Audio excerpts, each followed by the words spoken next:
Vamos con la segunda parte. Te hago una consulta, porque me quedo... En Córdoba me parece que a los chicos esos que la policía le empezó a tirar, creo que a uno de los chicos le habían pegado los tiros. Es que no me acuerdo si eran dos o tres adolescentes. A ver, Pero hay que creo que a uno googlearlo. sí. Googleémoslo. Ahora me fijo con el teléfono. Totalmente. ¿Qué hay que googlear? No, que dice que ella cree que a esos chicos en Córdoba le han dado directamente, no es que no los alcanzó, realmente. Ahora, Creo que sí, que los padres lo Yo quería habían contar denunciado. Los había denunciado a la policía, perdón.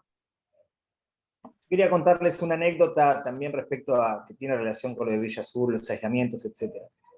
Yo tuve en febrero del año pasado, tenía una causa en la cual, como contraparte, tenía un empresario de la industria del calzado. Ese empresario de la industria del calzado fue el paciente cero de COVID en Argentina. mira. El primer caso detectado de COVID en Argentina, con domicilio en el barrio porteño de Belgrano. Si nosotros hablamos de una política efectiva de aislamiento, lo más lógico hubiera sido que aíslen Belgrano. Ahí estamos de vuelta. Te imaginas aislar, imposible. Ahí nos estaba contando Brian un ejemplo de... Entré en otra reunión, no lo van a creer. Perdón. ¿En serio? Perdón, mira. Sí, ¿quién habla? No, Marcelo. Marcelo. ¿Cómo están? Buenas El noches. último Buenas adelanto noches. tecnológico, mi nieto dice que el último adelanto tecnológico que incorporé en mi vida fue la virome. Ah, Pero- qué mentiroso decirle que estás participando todos No, no es verdad, los no. cuatrimestres en nuestras clases perfectamente. Sí, No, Marcelo, no, querías no es decir verdad. algo. Sí, justo de lo que estaba hablando Ismael hace, no lo quería interrumpir, el tema de Villa Azul, no solo la represión y todo, le digo porque mi hijo va siempre cerca de ahí, va para el lado de Sarandí, esto recordemos que está al lado del acceso sudeste, y siempre lo que también pasaba es que no tienen servicios, están hacinados, son más, no sé cuántas familias debe haber, pero calculo que debe haber más de 5.000 personas en ese lugar, y no creo que sean más de 15 cuadras. O sea, No, sí, es un Son barrio. 600, Marcelo, son 600 familias aproximadamente. Por eso yo te decía que cuando bajaron 600 policías, habían bajado prácticamente un policía por familia.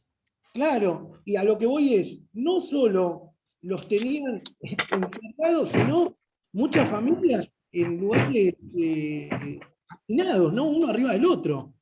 Y con la imposibilidad de salir a buscar el pan de cada día. Que eso es terrible para cualquier familia, ¿no? Y más para eso que sin servicio, encerrado y hacinado. Algo inhumano. Quiero decir, acá encontré los números. Villa Azul a 2018 tenía 3.000 habitantes. 3.128 para ser más exactos. Imagínense, 3.128 en, nada, ¿cuántas manzanas? Por eso te digo, 5 habitantes aproximadamente, ponele 5 personas por casa, tenés el número. 6 por 5 te da más o menos en ese. algo en lo que insistimos siempre, que es lo que hablamos cuando vimos la temática, que es la presencia del Estado en estos sectores, ¿no? El Estado siempre llega a estos lugares, no con presencia en salud, no con presencia en educación, Claro. no con presencia en inserción laboral, sino con presencia represiva. ¿Sí? El único papel o el único rol que cumple el Estado ante estos sectores es el rol represivo. Y ahí es donde... Otra de las paradojas... Dale.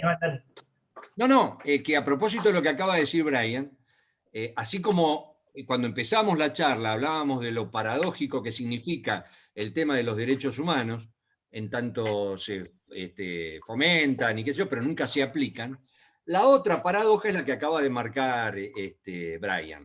¿Cuál es? Es que es el mismo sistema de poder que fabrica las condiciones de devastación social el que le declara la guerra sin cuartel a los devastados. Y me parece que esto es lo otro que hay que tener en cuenta. Y esto es, acá tenemos la naturaleza filosófica, entre comillas, el término que utilizo, de lo que es lo represivo, ¿no? Porque primero le generás las condiciones, es decir, lo revictimizás. En primer lugar, lo obligás a vivir en la desigualdad más absoluta, no en la pobreza, en la desigualdad. Porque acá hay que empezar a hablar claramente de esto. Acá hay que empezar a hablar de la desigualdad, que es lo que ocultan. Por eso había una técnica o había palabras que se utilizaban, frases que se dijeron históricamente, bueno, pero pobres habrá siempre. Y mientras los pobres había siempre, lo que más se acentuaba era esta desigualdad, que hoy hace que pase en la Argentina, en América, en el mundo, esto de un sistema que empezó a tener condiciones diferentes. Y ojo acá, porque es acá una de las cuestiones. ¿Ustedes se acuerdan que cuando empezó la pandemia se decía, cuando termine la pandemia vamos a hacer todo mejores, y los pajaritos cantan, y la vieja se levanta, y toda esa historia? Pero además hubo gente muy seria que decía esto, vamos a salir fortalecidos, el ser humano va a... Bueno, lamentablemente nosotros vivimos en el sistema capitalista que vino a complementarse con la pandemia. Y nosotros hoy estamos ante un proceso de concentración de riqueza que ha sido mayor todavía, más allá de la cuestión moral, entre comillas, que implica que, por ejemplo, todavía estemos discutiendo que por qué Canadá tiene 9 vacunas por cada habitante o Estados Unidos tiene 5 vacunas por cada habitante y el resto del mundo esté librado a la buena de Dios para los creyentes o a la suerte para los que no creen. Entonces, evidentemente, lo que estamos viviendo se ha potenciado la capacidad de dominio del sistema, y donde paralelamente a la concentración de riqueza ha sido necesario concentrar también la capacidad represiva. Y para eso el diseño de una política muy clara y muy concreta, en donde haya un enemigo a determinar, es clave y es fundamental. ¿Y cuál es el enemigo cuando hay una desigualdad que es estructural? Y no me vengan con la igualdad ante la ley y ese versito, lo lamento por los colegas que a lo mejor les enseñan estas cosas en la facultad, pero no existe esa igualdad cuando hay desigualdad en la realidad. Entonces, son esas ficciones que no tiene el derecho y que vivimos de estas ficciones y de estos mitos, pero realmente no reflejan para nada la realidad desde ya. Absolutamente. Es muy lindo para los alegatos, somos pícaros para emplearlos. Ahora, guay con creérsela. Esto es lo primero que tenemos que determinar.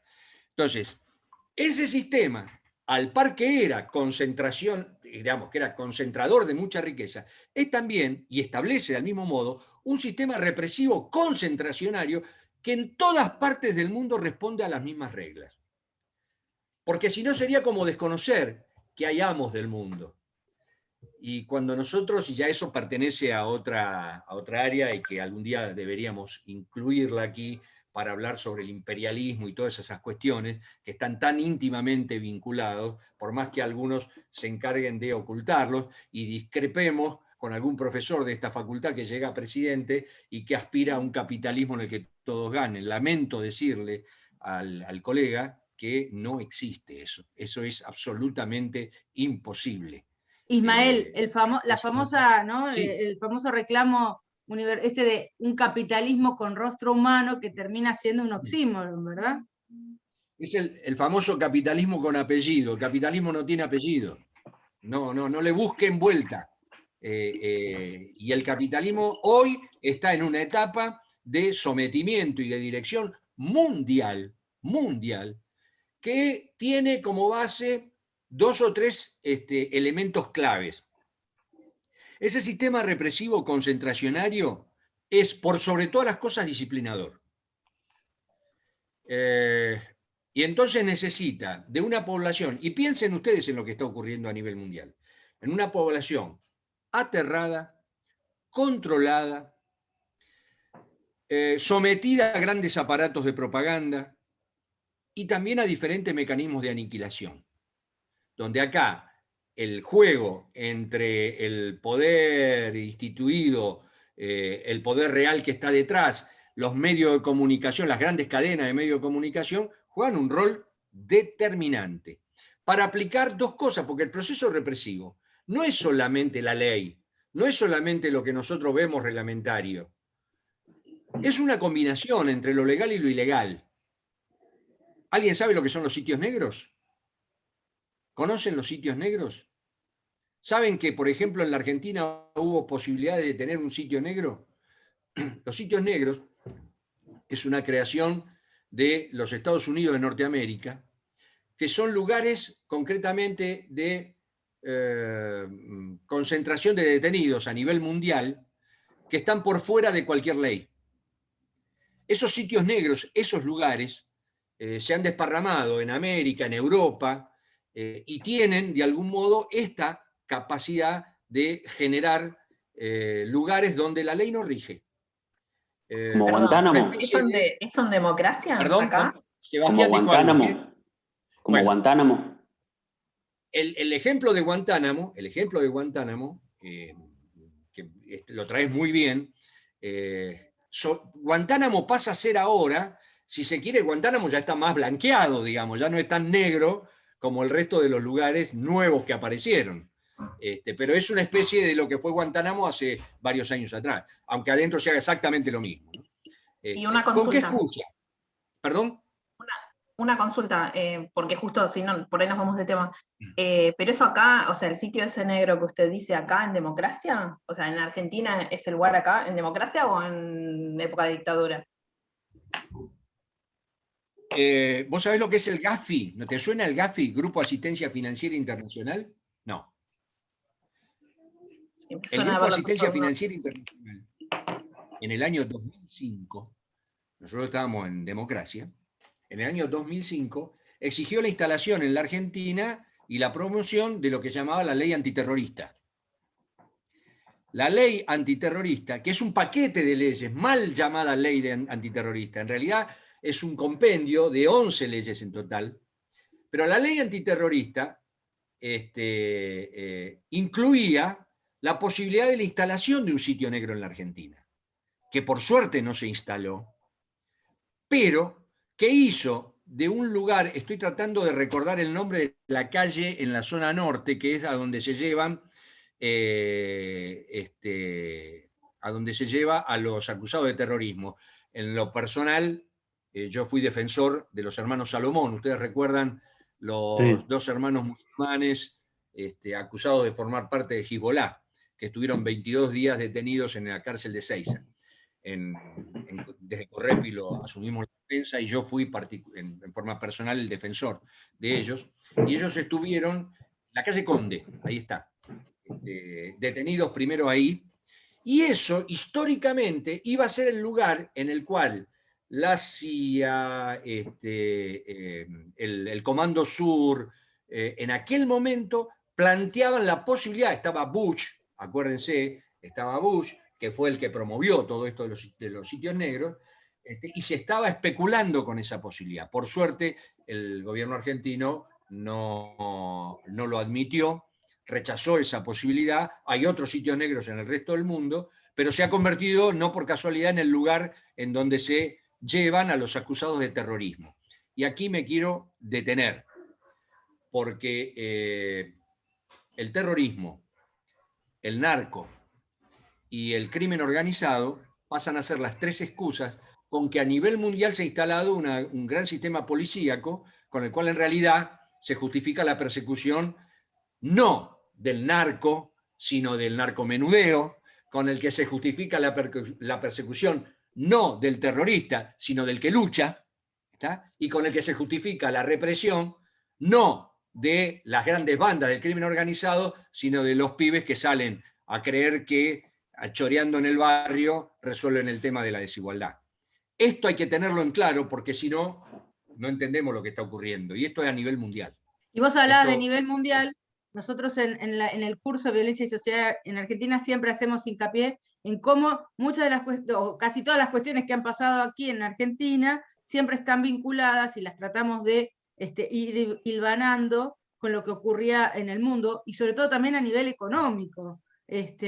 Y pensaba, bueno, cuando vos hablabas de esta situación, pensaba en el atentado de las Torres Gemelas, ¿sí? Cómo también cambió el mundo y las posibilidades de vigilancia y poner a la seguridad, en esto que vos decías, ¿no? De, bueno, habilitar un montón de mecanismos de vigilancia y de control, incluso por sobre otros derechos individuales, ¿no? Y todo legitimado en virtud de esa amenaza que en algún momento, en otra época, era el comunismo, la amenaza roja, y hoy esa amenaza que está el mal total diseminado y que no se lo puede controlar porque cualquier persona con algún mecanismo de uso dual puede generar una bomba casera, un atentado, y esta idea de que el peligro nos acecha en todo tiempo y lugar, y en cualquier lugar puede emerger, ¿no? Siempre hay un otro para identificar, ¿no? Claro. Siempre hay un otro para poder, de alguna manera, elegirlo como excusa para establecer un Estado totalitario o represor, o para apuntar todas las energías y determinar a partir de eso otras características, digamos, por debajo de la alfombra, por así decirlo. Un otro sospechoso, Una uno hablaba de los Sebastián, hermanos musulmanes. Mirá vos. Lo que está diciendo Sebastián técnicamente se llama la determinación del enemigo interior. Y entonces, cuando vos tenés que leer quién para el sistema es el enemigo interior, y bueno, no es muy difícil. Vas a encontrar al pobre, al trabajador obviamente organizado, al que se organiza, al que protesta, al que expresa una diversidad de cualquier índole, ni hablemos sexual, obviamente, al que tiene una ascendencia originaria, por ejemplo, porque todo esto que nosotros ya más o menos tenemos masticado y que estamos acostumbrados ya lamentablemente en nuestros oídos a escuchar a Pichetto cuando sale a decir lo que dice con relación a los mapuches o al proto-montonerismo y no sé cuántas cosas más. Bueno, acá me escribe Julieta claramente lo que pasó con lo que terminó con la desaparición y asesinato de Santiago Maldonado, ¿no? O de Rafita Nahuel, que también es necesario recordar. Pero, digamos, esto que estamos planteando no es que se me ocurrió a mí, no es que está escrito en un libro. Lo que ha ocurrido aquí es que hay un diseño. Ese diseño proviene del Comando Sur. Ese diseño que proviene del Comando Sur es de los mismos fogoneros de lo que fue en su momento la doctrina de la seguridad nacional, y con la cual se llevó adelante un proceso de consolidación y de concentración de riqueza que 40 años después los tipos lo cambian por las democracias de baja intensidad, y que es lo que nosotros hoy estamos viviendo a nivel mundial, que es lo que estamos viviendo. No de otra manera se puede explicar cómo pudo llegar el anaranjado, como dicen en Cuba, Donald Trump, ¿no? Cómo pudo llegar Donald Trump a ser presidente de los Estados Unidos de Norteamérica, digamos. Y todo el ascenso de las derechas en América Latina. Hola, Flor. Todos los accesos, claro, de la derecha en América Latina. Exactamente. Ni hablemos del proceso Bolsonaro en Brasil. Ni hablemos de lo que fue. Miren, yo tuve no me quiero convertir en un viejo de esos que, viste, don verídico, que empiezan a contar sus experiencias. Pero nunca dejen que me convierta en esa porquería. Pero yo tuve la posibilidad y la obligación, como integrante de una organización como Correpi, de formar parte de la delegación argentina a Bolivia, la delegación argentina por los derechos humanos a Bolivia. Viajamos en pleno golpe militar, porque acá hay que hablar sin eufemismo. Yo escuchaba el otro día a Tenenbaum entrevistando a García Linera, y cuánto le costó decir que Áñez, no a García Linera, sino a Tenenbaum, que Áñez era un producto de un golpe de Estado. No lo dijo así tampoco, dijo que era un gobierno de facto. Pero nosotros viajamos cuando en Bolivia se dio el golpe de Estado.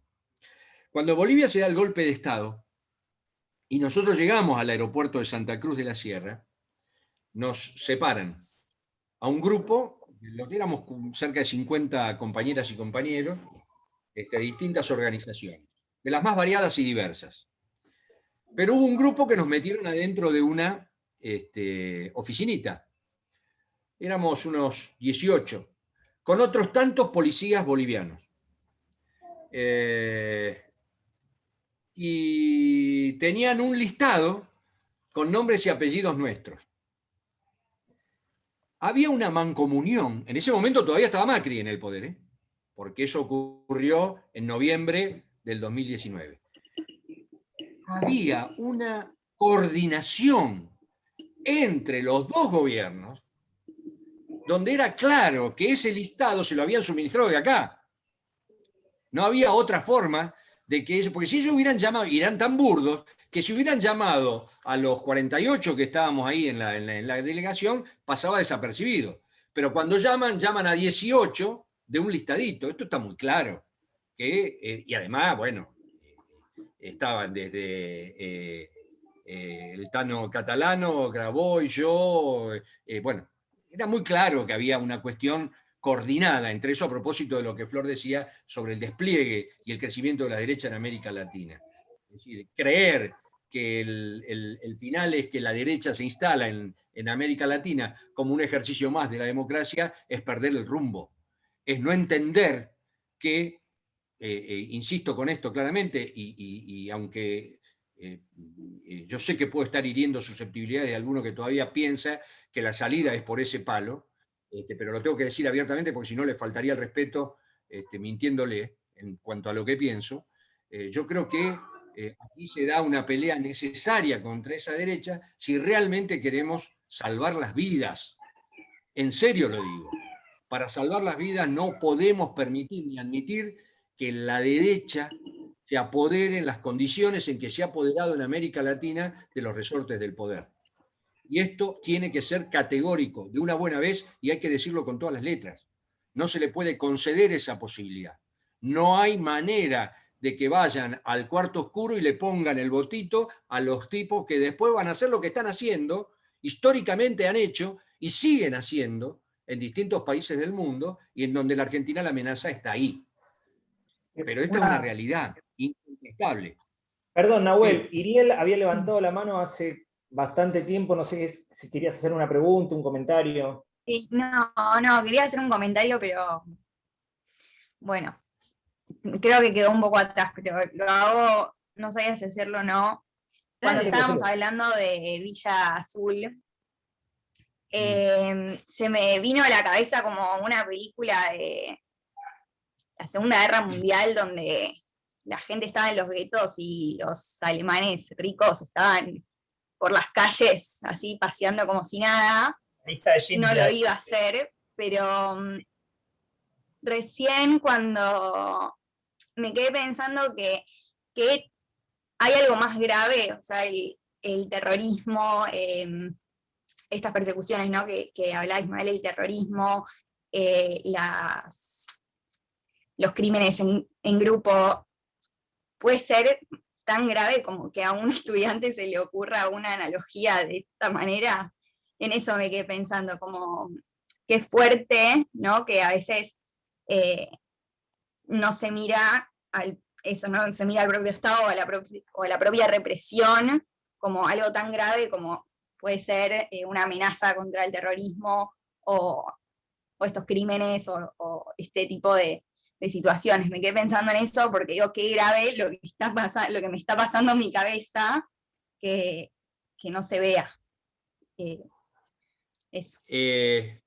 Uno de los factores, y esto me parece que pasa, entre otras cosas, porque uno de los factores que marcan esto que vos planteás, y que para mí es tan actual y es tan peligroso, es la banalización de lo atroz. Sí. Y me parece que esto es clave. La banalización de lo atroz es uno de los datos del momento. Y estamos atravesando una de las peores etapas de la humanidad, de todos los tiempos.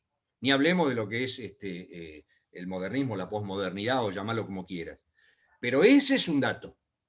Se ha banalizado lo atroz de tal manera que contribuye a un proceso de naturalización donde de ahí a decir no tenemos más nada para hacer, hay un pasito así de chiquitito. Y a mí me parece que está buena la reflexión que haces, porque creo que eso es lo determinante, es lo clave. No me quiero perder en algo, a propósito de cerrar esto que hablábamos recién sobre este avance de la derecha en todos lados. Ojo, porque están disfrazados. Y tan disfrazados están que en su discurso, que muchas veces lo utilizan con la cuestión esta de las libertades y no sé cuántas cosas más, y parece que ahora se apropiaron de eso. A propósito, yo recomiendo un libro que para mí hay que leer hoy, que es Si la rebeldía se volvió de derecha, de Stefanoni, que me parece que hace una lectura muy interesante de todos estos procesos a nivel mundial, pero esto es un capítulo aparte. Ojo, porque el torturador no se reconoce a sí mismo como tal. Esto también hay que tenerlo en cuenta. Y estas cosas son claves a la hora de plantear para dónde vamos a salir disparados nosotros. Y más allá de las diferencias que naturalmente vamos a tener en muchas cuestiones, hay acuerdos básicos que vamos a tener que tender, porque acá no se trata de plantear el derrotismo y no se puede hacer nada. No, acá hay acuerdos básicos en donde, por ejemplo, esta cuestión de la protección de la vida, el valor de la vida humana, es básico. Pero ojo, cuidado, porque ya hay sectores que incluso tienen algún grado de representatividad política que están ninguneando eso. Entonces, no advirtamos esto, por favor, que eso es lo más preocupante hoy por hoy. En función de eso, no quiero, no sé, ¿hasta qué hora es esto? Porque no. Hasta y media en principio, dijo, pero podemos extendernos un poquito, no hay problema. El tema es que Abril y Nahuel levantaron la mano. ¿Hasta qué hora, perdón? Hasta 9:30, pero nos podemos extender si la gente se quiere quedar, no hay problema, pero hasta 9:30 es la clase. No, lo que pasa es que la idea era no hacer una clase, entre comillas, no, de carácter pero magistral. Está buenísimo escucharte. Con el ida y vuelta, que puede hablar todo el mundo, ¿no? Por eso, vamos a habilitar Antes quería hacer una mención pequeña en esto de la banalización de lo atroz, ¿no? que manifestaba Ismael. Todos saben, los que cursaron derechos humanos, que la concepción de derechos humanos como tal surge en el año 1762, a través de Rousseau, ¿sí? A través del contrato social, bueno, y todo eso. Y es el mismo año donde se da el asesinato de Jean Calais, en Francia, ¿sí? Que es el famoso fratricidio por el cual a Jean Calais lo someten a tortura, lo pasean por las calles creo que era de Toulouse, torturándolo, despellejándolo, etcétera, en donde muere a través del tormento. Y ahí los franceses dicen, bueno, somos un poquito más civilizados que esto, no podemos seguir torturando, ¿sí? Y a través de lo que después es la revolución, a partir del año 1789, se crea la abolición de la tortura, se crean mecanismos de ejecución como la guillotina que eran menos crueles, etcétera. Y en esto de la banalización de la tortura, y a esto de la mediatización y el ejemplo o la ejemplificación a través de la tortura que tenían en ese momento los estados, piénsenlo, retrotrayéndolo y en perspectiva, como decía Iriel, del tema de los guetos, cómo esto se volvió a instalar a través de lo que fueron los linchamientos. Cómo se fomentó esto a través de los linchamientos. Cómo aquello que en el año 1762 pasó a ser aberrante, en el siglo XXI se naturalizó. Así que por eso el tema de la banalización de lo atroz era algo que me trajo y me hizo linkear con esa situación. Y con ese tema, antes de dar la palabra a los chicos, digo, bueno, me parecía inevitable traer a Naren con la banalidad del mal y esta idea, ¿no? De cuando ella tuvo que ir a ver y a presenciar el juicio a Eichmann, que lo habían agarrado justo en Argentina, y ella lo que veía era el empleado perfecto, ¿no? El tipo totalmente desapegado de aquella responsabilidad. Como decía Ismael, en definitiva, están entre nosotros y se disfrazan. Este se disfrazaba del empleado perfecto, digo, era un hombre que cumplía órdenes, y las cumplía al pie de la letra, en algún punto no tanto, pero bueno, donde no cumplió la orden, ahí es donde lo agarraron, pero digo, fíjense, ¿no? Ahí Rubén también levanta la mano, pero vamos por orden. Abril, Nahuel y Rubén. Yo por ahí tengo una pregunta un poco con lo que estabas hablando del tema del golpe de Estado en Bolivia, el tema de la derecha y demás. Yo con mi pareja, quien dicho sea de paso, escuchó toda la clase, porque es una cuestión que nos interesa mucho y demás. Por ahí siempre debatimos por el tema de si realmente es posible o no un golpe de Estado, por ejemplo, en un país como Argentina, donde la política está súper presente en todos los aspectos y demás. Por ahí es lo que más discutimos, como pasó en un montón de países de Latinoamérica, ¿por qué no podría pasar acá? Y yo a la vez es como, bueno, no, pero no están tan politizados como nosotros, y a la vez es como, bueno, pero tampoco es descartado, como no sé qué, por ahí qué opinan al respecto, ¿realmente es posible que ocurra un golpe de Estado en Argentina, por ejemplo? ¿Cómo querés hacer? ¿Planteamos todos los interrogantes juntos o respondemos? No, tenemos 8 minutos. Si quizás... Cerremos con esto que tiró y después Nahuel y Abril. Rubén. Claro, y abrimos después con los otros compañeros. Sí, a mí me venía esto de los golpes blandos y los golpes económicos, ¿no? Se ha puesto, claro, el tema de los golpes blandos, pero acá hay que tener en cuenta algo. Yo creo que estamos muy lejos de tener un golpe de Estado al estilo del 76. Entre otras cosas, porque hoy el sector que patrocinó el golpe de Estado del 76 tiene representatividad política propia. Y ha tenido y tiene una capacidad y una expresión política que ya no lo hace recurrir a esos golpes de Estado. Y han sido, y de algún modo han ganado la subjetividad de nuestra población, y hace que un 40% de la población, si no me quedo corto, ascriba de algún modo a los postulados de ese sector. Entonces, desde el punto de vista, lo que preguntaba Abril, desde el punto de vista de comparar un posible golpe de Estado en los mismos términos que el 76, yo te diría que no. Ahora, si alguien ha tenido alguna información y se pudo profundizar, se plantea concretamente que hay un tipo como, por ejemplo, Waldo Wolf, un hombre clarísimo de la derecha mundial, alineado en lo que significa la derecha patrocinada por, en este caso, por un pensador israelí que es el sostenedor ideológico de Netanyahu, no es casual todo esto que estamos planteando, y que mundialmente están planteando esta dominación, y que no es casual que Waldo Wolf haya estado en la misma reunión en donde Patricia Bullrich haya planteado la posibilidad de que era necesario llegar a 100.000 muertos en la pandemia, porque de ese modo se podía plantearle a este gobierno que era un gobierno genocida, y como tal se tenían que ir antes de tiempo del poder. Digamos que esto que plantea Abril, yo lo veo más por este costado que por el costado de un golpe tradicional duro o militar, ¿no es cierto? Es decir, pero lo veo por ese lado. Quiero decir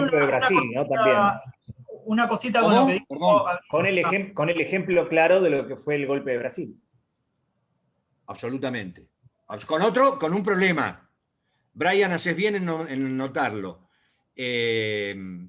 Dilma Rousseff negoció con los golpistas, y tiempo antes del golpe pone de ministro de Finanzas a un tipo que después termina en el Banco Mundial.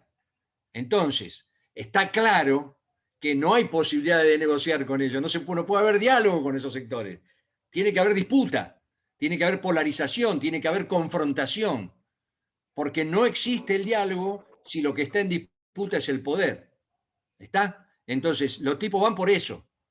Y ojo con esto, porque hay que tenerlo muy en cuenta. Lean otra vez el proceso del golpe en Brasil Y fíjense quién era Levy. Ese es el apellido del ministro de Finanzas que designó Dilma Rousseff en su momento. Y ahí tenemos el huevo de la serpiente. Ari, vos querías decir decir algo. Muy cortito, quería tomar algo que dijo Abril que me quedó y que quería tomarlo a nivel retórico como con precaución, porque es algo que suelo escuchar mucho en círculos, particularmente en Capital Federal, no tanto en las provincias, que es esto de que en Argentina estamos más politizados que en otros países de Sudamérica. Cuidado con esa afirmación. Tengamos en cuenta qué es lo que ha pasado con Chile en los últimos años, con las salidas a la calle en Chile, con lo que está pasando ahora en Colombia, con lo que ha pasado en Perú, con los levantamientos en Bolivia de las poblaciones que han salido a la calle ante la situación del golpe de Estado. Tengamos en cuenta que, a pesar de que es cierto de que probablemente nuestros sistemas jurídicos puedan llegar a tener algún tipo de mayor desarrollo que otros países de la región, no, me parece un poco apresurado decir que estamos más desarrollados políticamente, sino todo lo contrario. Me parece que hay distintas políticas, distintos movimientos, distintos activismos, de los cuales probablemente muchos no tengamos la idea porque no estamos situadas en lo que es las distintas geografías. Me parece un poco apresurado y quería traer eso, guarda con eso, porque hay un supremacismo oculto en esa afirmación. Y quería tener ese recaudo. ¿Sabés qué, Ariel? Y me parece fantástico lo que decís. Yo hace rato que vengo planteando que nosotros, por el contrario, estamos viviendo un proceso que rápidamente nos va a conducir a una nueva identidad política de masas, que es precisamente la despolitización. Me parece que ese es el nuevo rasgo que va a imperar. Y ese es el camino, el paso previo a los neofascismos. Porque yo creo que por ahí está pasando la cuestión. Otra de las características fundamentales del capitalismo hoy es que vino a reformular la relación capital-trabajo y como tal empieza a desinstalar categorías que nosotros ya teníamos asumidas y que nos permitían políticamente tener posiciones muy claras. Pero si vos cambiás al trabajador por el emprendedor, si vos al laburante en relación de dependencia le metés un monotributo, lo haces laburar con la computadora para 3 o 4 empresas al mismo tiempo y le quitas la posibilidad de la resignificación como formando parte de un colectivo, lo que tenés ahí es la mimetización con el que lo domina. Y en ese sentido, lo que hay es un proceso que más temprano que tarde termina en la despolitización. La despolitización sería gravísimo, porque la despolitización, que yo creo que existe, creo que cada vez es mayor, la despolitización, insisto, puede llegar a ser el paso previo al neofascismo. Piensen cuántas veces... Antes de que se corte y haciendo mención a lo de Ariel también, nosotros pensemos que mientras se daban todos estos procesos de movilizaciones, de explosiones durante toda América Latina, a nosotros nos han endeudado a 100 años sin que vuele una mosca. Tal cual.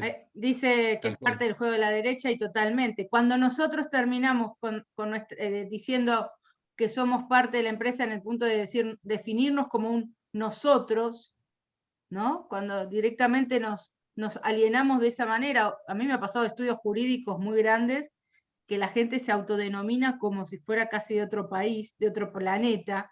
No quiero decir nada porque esto está siendo grabado, pero la gente se autodenomina como si fuera de un planeta diferente por pertenecer a un determinado estudio jurídico. No vamos a nombrar porque es muy grande, muy conocido, pero digo, ¿no? Bueno, cerramos acá y seguimos, y vamos que tenemos unas personas allí, unos estudiantes muy movilizados. Tenemos un grupo hermoso, bueno, Ismael, lo habrás notado. Antes de que se corte, y perdón por la introducción del piropo, pero lo que dice Miranda, el tema de las cooperativas, casi todos los restaurantes de Puerto Madero son cooperativas. Terrible. Pero volvamos sobre este tema entonces. Volvemos sobre este tema. Cerramos y volvemos a ingresar.